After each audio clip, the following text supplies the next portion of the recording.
March 14th, 2024, Thursday of the fourth week of Lent.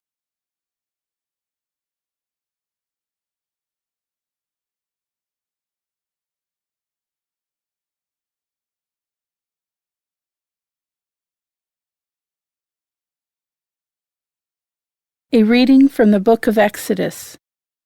The Lord said to Moses, "Go down at once to your people, whom you brought out of the land of Egypt, for they have become depraved. They have soon turned aside from the way I pointed out to them, making for themselves a molten calf and worshipping it, sacrificing to it and crying out, 'This is your God, O Israel, who brought you out of the land of Egypt.' The Lord said to Moses, 'I see how stiff-necked this people is.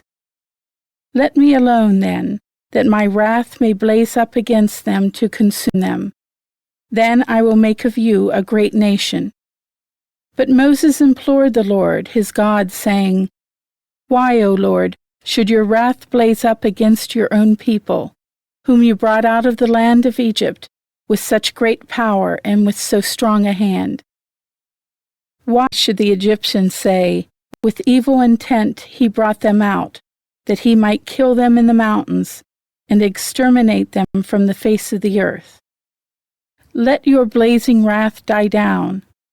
Relent in punishing your people. Remember your servants, Abraham, Isaac, and Israel, and how you swore to them by your own self, saying, 'I will make your descendants as numerous as the stars in the sky, and all this land that I promised, I will give your descendants as their perpetual heritage.' So the Lord relented in the punishment he had threatened to inflict on his people."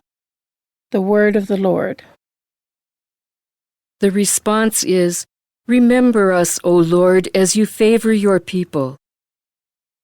Our fathers made a calf in Horeb and adored a molten image. They exchanged their glory for the image of a grass-eating bullock. Remember us, O Lord, as you favor your people. They forgot the God who had saved them, who had done great deeds in Egypt, wondrous deeds in the land of Ham, terrible things at the Red Sea. Remember us, O Lord, as you favor your people.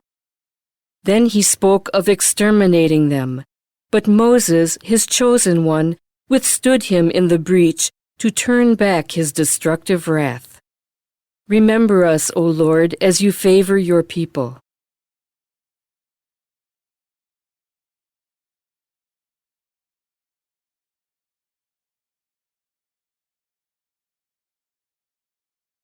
A reading from the Holy Gospel according to John. Jesus said to the Jews, "If I testify on my own behalf, my testimony is not true. But there is another who testifies on my behalf, and I know that the testimony he gives on my behalf is true. You sent emissaries to John, and he testified to the truth. I do not accept human testimony, but I say this so that you may be saved. He was a burning lamp, and for a while you were content to rejoice in his light. But I have testimony greater than John's. The works that the Father gave me to accomplish, these works that I perform testify on my behalf, that the Father has sent me. Moreover, the Father who sent me has testified on my behalf. But you have never heard his voice, nor seen his form, and you do not have his word remaining in you, because you do not believe in the one whom he has sent.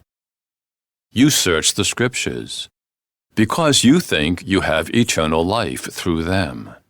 Even they testify on my behalf. But you do not want to come to me to have life. I do not accept human praise. Moreover, I know that you do not have the love of God in you. I came in the name of my Father, but you do not accept me. Yet If another comes in his own name, you will accept him. How can you believe when you accept praise from one another, and do not seek the praise that comes from the only God? Do not think that I will accuse you before the Father. The one who will accuse you is Moses, in whom you have placed your hope.